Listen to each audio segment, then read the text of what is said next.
installed wind power generation, 12,200 megawatts approximately of installed wind capacity.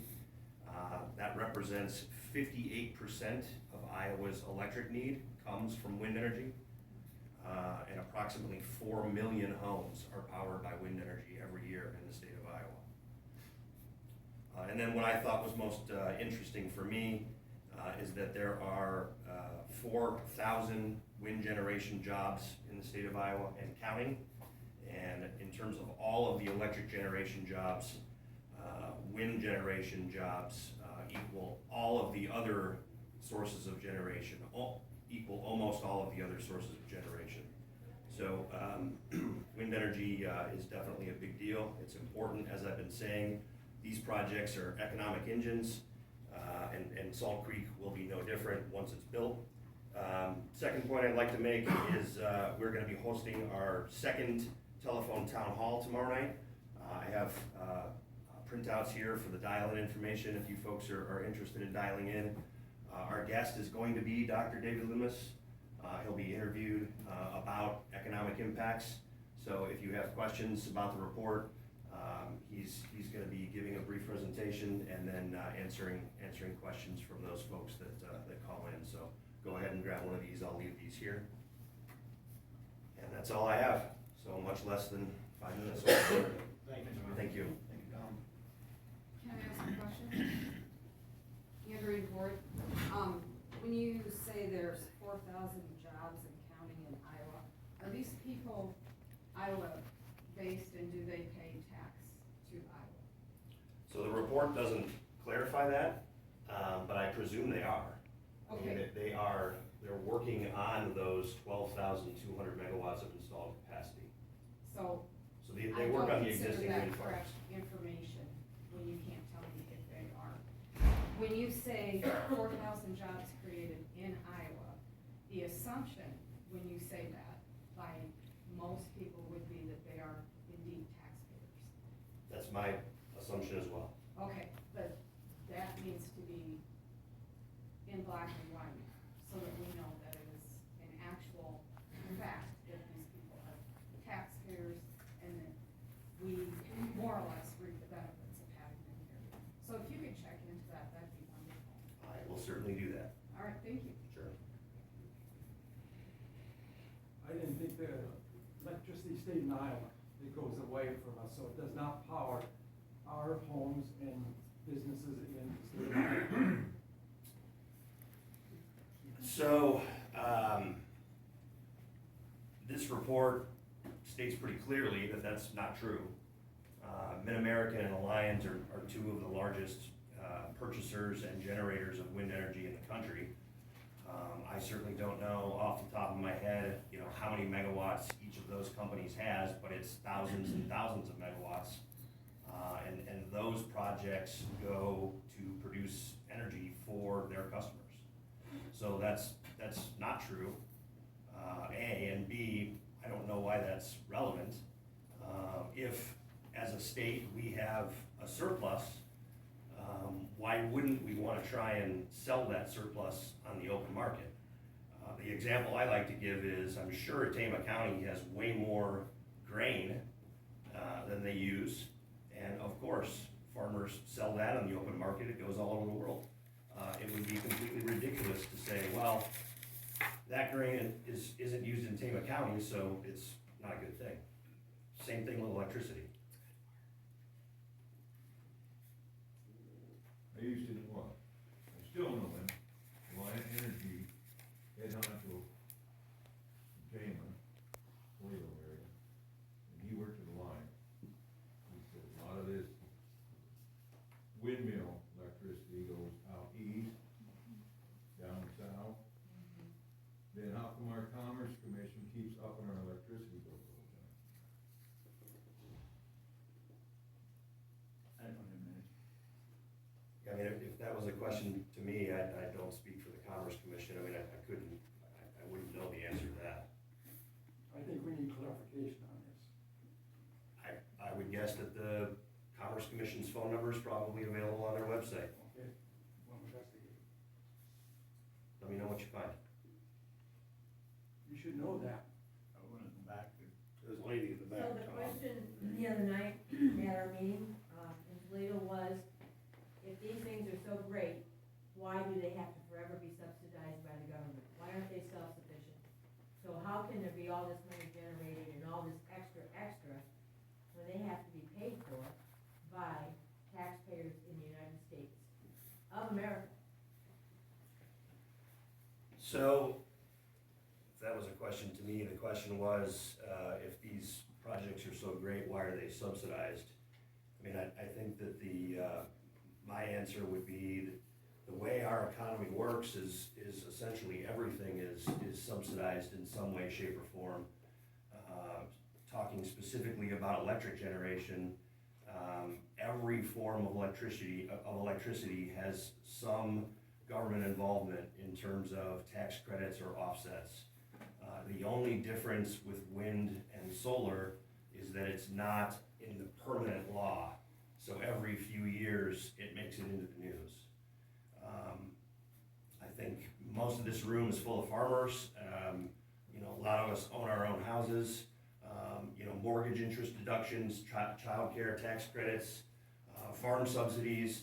Those are all other examples of perfectly reasonable, normal parts of our economy and good things that are really, at their definition, government subsidies. The wind energy production tax credit is just one more example and really isn't anything different. I have a statement for that.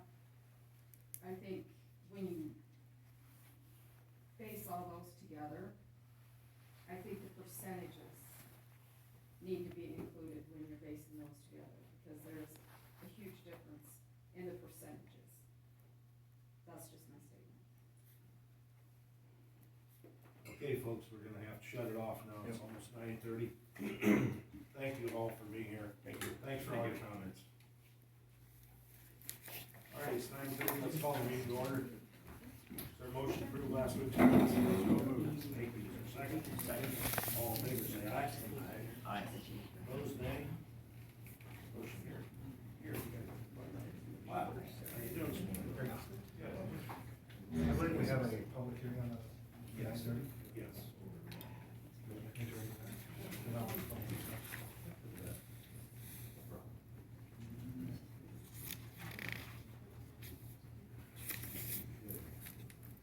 Usually this is red. No, I was gonna say enter into public hearing, Oh, yes. and then we'll talk about what's going on in the board and do the, resolution before we take action. Okay, is there a motion to move into public hearing? So moved.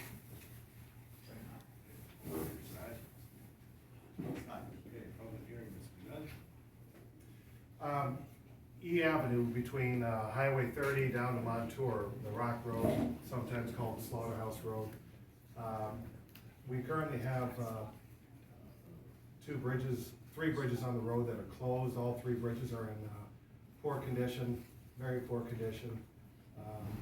The landowners that live along the road, there's not a lot of landowners, but there are a few.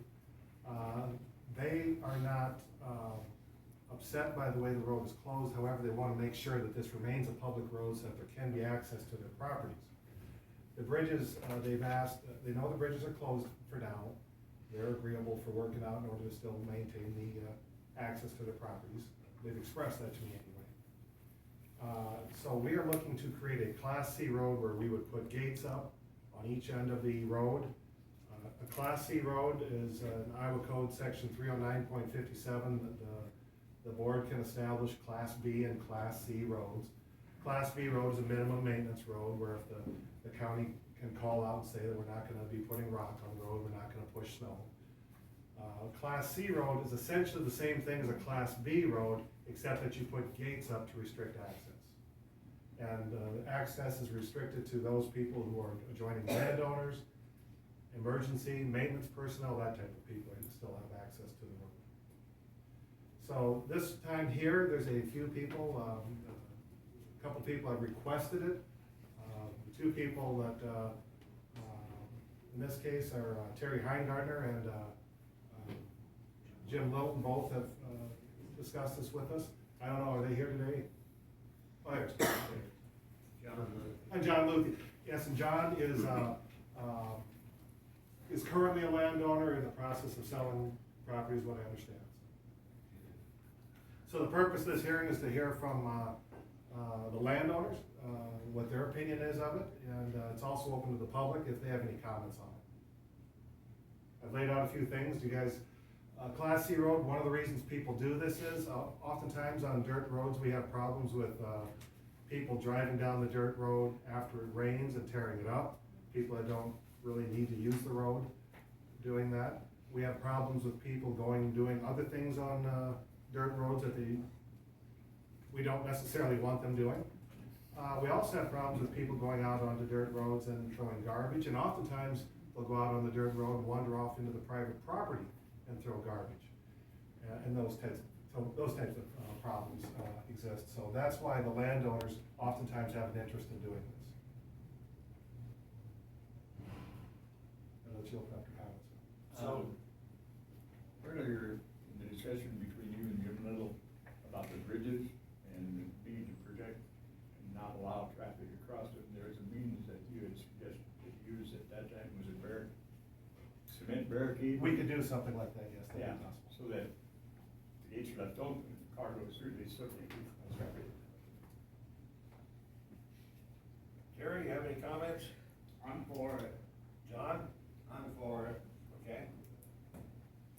Anybody else have any comment? Thank you for coming in this morning. The area that I would propose to close would be about 1,800 feet south of Highway 30, which would be close to the north end of the bridge, close to your driveway.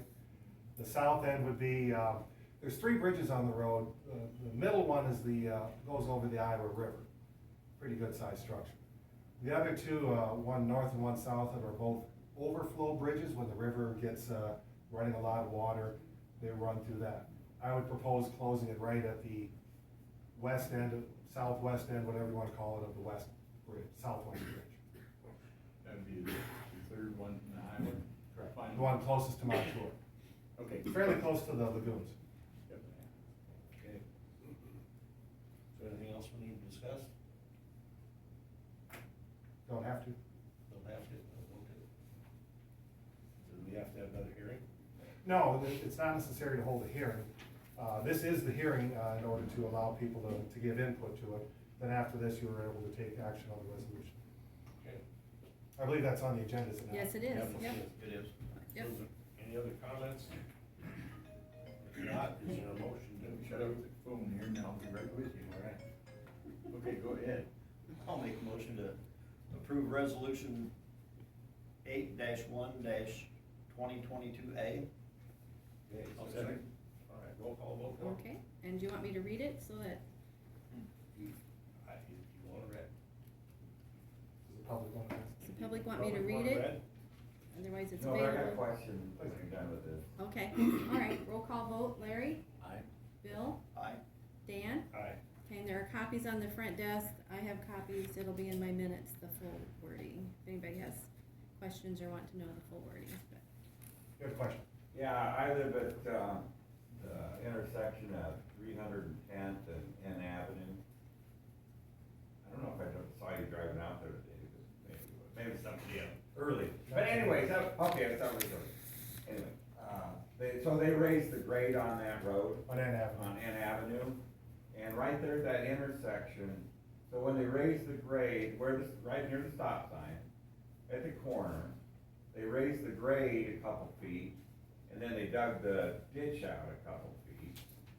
And so it's a lot deeper than it used to be, and every winter, there's always a couple people that are driving too fast on the ice, and they come around, they're going east, and they turn to go north, and they run into that ditch right there. And I talked to a couple neighbors, like the other person lives right there at that T intersection, and they said, you know, we've all agreed somebody's gonna get killed because the ditch is so much deeper now. It's just straight down and really deep. And can you put up, you know, like, something to slow them down, or, you know, like, what, a barricade? We have. You know, I'd like you to consider it. Okay, so probably not a guardrail. A guardrail, that's what I'm trying. Whether or not we could do something else, I could consider. The work that we did involved, as you approach that intersection southbound, you really were coming up a pretty good grade. And you're Yeah, you're you raised expected to that come. quite a Like bit. 6 foot up. Right, you're expected to come to a stop going up the Yeah. hill. Right, and right, off Hard on again. the yeah, semi. yeah, Right. I understand that. People were spinning out and Yeah, this is like people going east on 310th and they wanna go making a north, turn. and they hit the intersection too fast. And we pulled people out with our tractor, but usually, you know, the way it was before, you had to get a wrecker out, or a bigger tractor than what I own, to get them out of there. And, and it's a lot deeper now, and I don't know. It is deep. We ended up raising before it, so that there's a landing pad so that Yeah. trucks and cars can take off. Yeah, I just wanted you to We consider, can review your concern. maybe take a look at it We someday. had a fatal accident out our way just a couple days ago, but that wasn't at that location.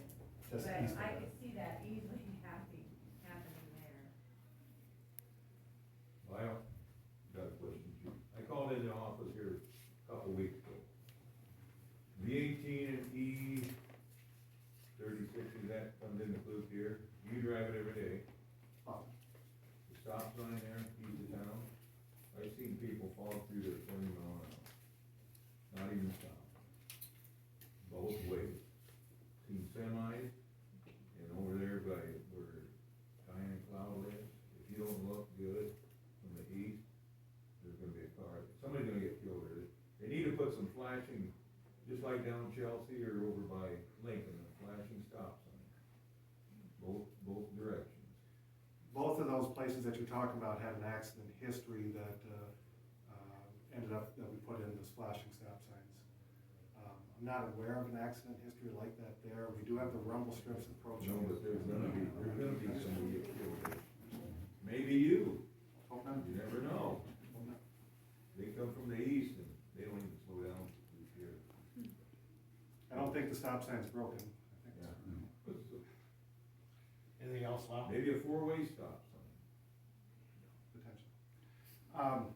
Other things we got going on, we've got the bridge going on down on P Avenue. They started dragging the pile, they're welding on to, what they did is they drove part of the piles, they're gonna weld on, then drive the rest of the piles down for the piers. That's coming along on the slow side. T47, between Gladbrook and Garwin, paving on that is expected to start on Wednesday this week. They're gonna start out toward the north end up, what they're telling us right now is they're gonna start on the north end up by 96. They're gonna put the first lift of asphalt down in that area. And then they've got a few patches that they've gotta place asphalt in, continuing on to the south. And then we'll get down to the south end and do, down by E27, they've gotta place one lift of asphalt. And then there's gonna be asphalt going, of course, the rest of the road, over that area as well. Okay. It's upside. No, not sign, but I was going to, a bill that talked about a stop sign that, near, Gladbrook. And that's a draft.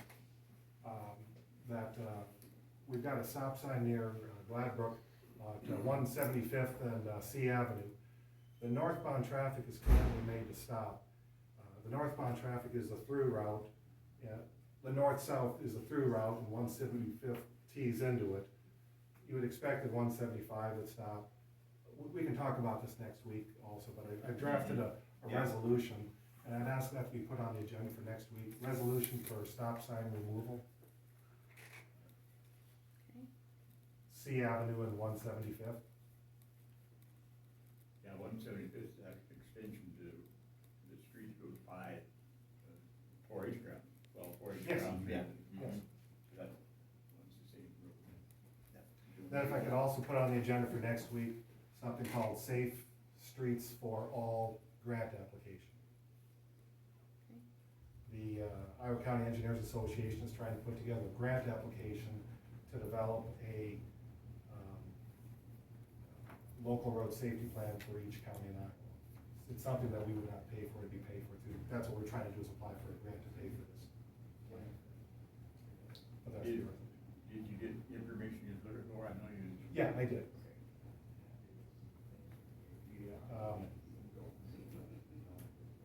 Central Iowa is looking to do dust control on Wednesday, I believe, this one. So more dust control is expected to be done yet this week. That's good. Needs it.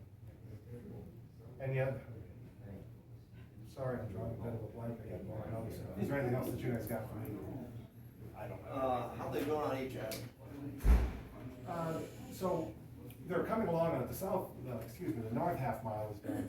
They're into the next, half mile, and we've been working on them, then holding up to go do a little bit of blading, like the lanes. Mhm. It's like, Yeah. they're blading right now for the dust control. Yeah. So it pulls people off of work on HF. I think it makes things drag on for the people up there. Yeah. Are they intending to go clear down to the cemetery then? I can't remember the cemetery, the 1.5 miles is what we were looking to do. I don't remember if that gets it out of the cemetery now off the top of my head. It should be pretty close, I think. I can't remember if it's that mile or not. I don't know. I'd have to look. Okay, thank you. Larry, anything else? You're good? I don't know. All right. Thank you all. Thank you, Bob. Miss Tammy? Go this way. My rounds through here. I'm hurrying. There's that. Here is the EAP program we're implementing this month. It's the Employee Assistance Program, so that's, the one that came with our new health partners. And that is where if they need mental health, they get 3 free visits. If they need legal advice, you know, how to get an attorney, if they're adopting a child, anything, if there's something traumatic that happens to them at work, you know, maybe like 911 or the deputies, that's what it's for. And they can give them, they'll give them the first 3 visits, and then if they need more, they'll give them more. It won't cost them anything. So that's the program we're rolling out this month for all the employees, so it's in everybody's box.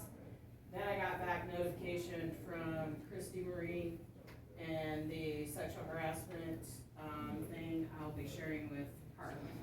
It's done. So they'll be able to use that for training in other counties, and then we'll be using that PowerPoint in our county. That's all I had.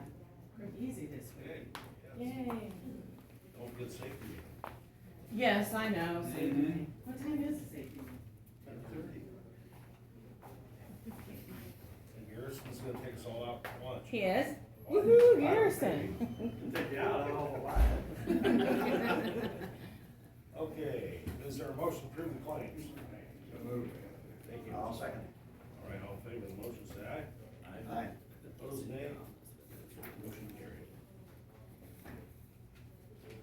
How are you this morning? Gonna see your dad, Wednesday. Oh, yeah? Yeah, so you want to give him any messages? Just bugging. Just bugging, I can do that. It's pretty awesome. I know how to do that. Thanks, Laura. Yeah.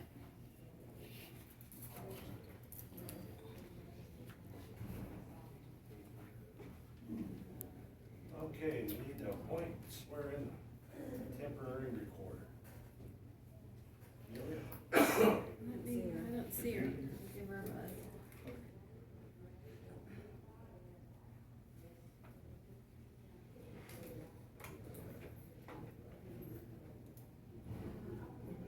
Hello, is Amelia in? Yeah, that'd be great. Thanks, bye-bye. She's on her way.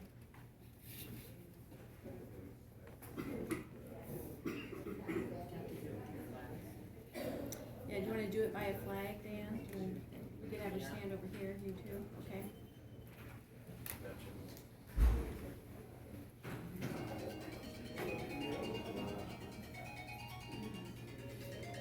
Everybody's phones are going off today. I know, it's been a Must be busy a- morning. Must be a Monday thing. You on for Wednesday night? Because it doesn't screw you guys up. So what? Doesn't screw you guys up. No.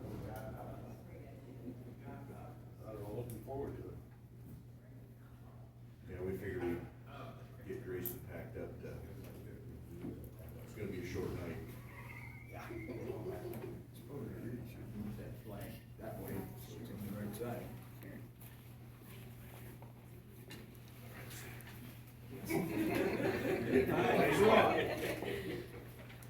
Let's go over here by the flag. Okay.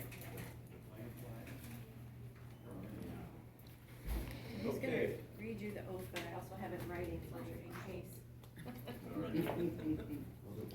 So, if you'd raise your right hand. I, Amelia Kemper, do solemnly swear that I will support the Constitution of the United States, the Constitution of the State of Iowa, and that I will faithfully, impartially, to the best of my ability, discharge all the duties of the county office in Tama County as now and hereinafter required by law. If you read all that, say I do. I, Amelia Kemper, do solemnly swear that I will support the Constitution of the United States and the Constitution of the State of Iowa, and I will faithfully and impartially do my best, to the best of my ability, discharge all the duties of the office of County Recorder in Tama County as now or hereinafter required by law. I do. Thank you.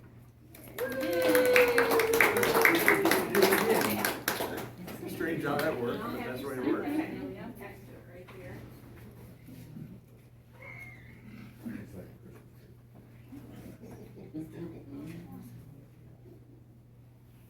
Okay. Yes. Thank you very much.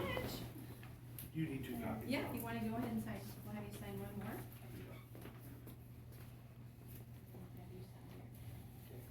It's officially, we were without a recorder for the last.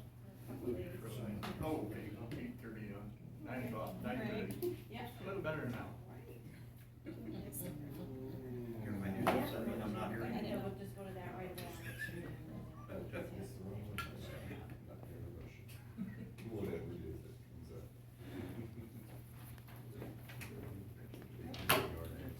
That one you can keep and then when I'll. I know. Okay. No, I know I'm gone. We're gonna take Yes, yes. That's what she just asked. Okay.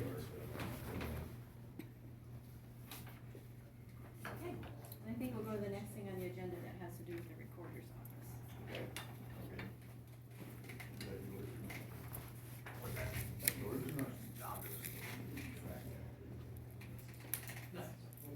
Okay. So, we're going to approve the new recorder and staff for all recorder bank accounts.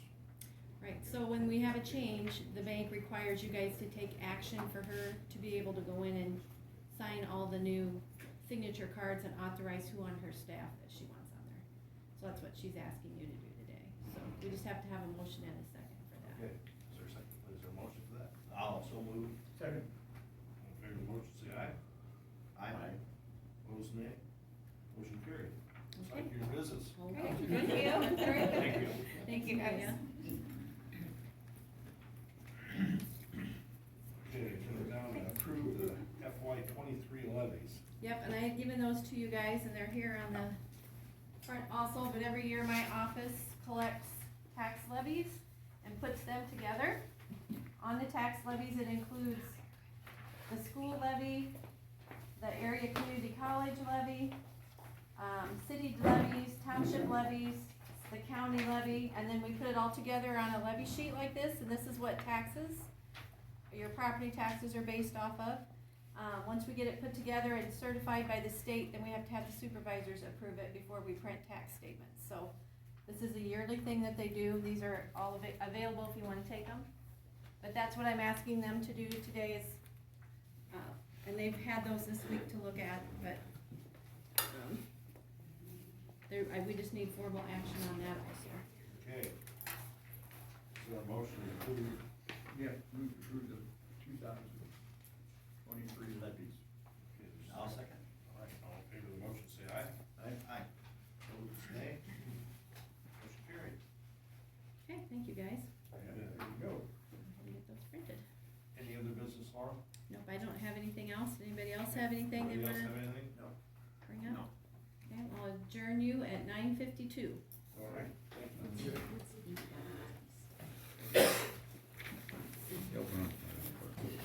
Thank you. We must just put this top. One thing is good. My pen must have run out. It did. Right. Thank you, Sharon, for doing that.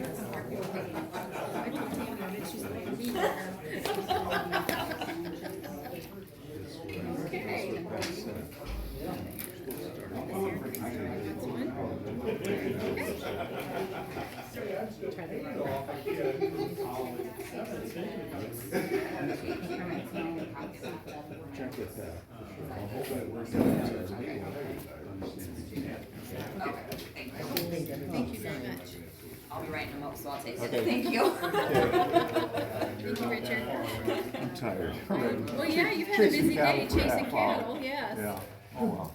Poor guy. Thank you very much.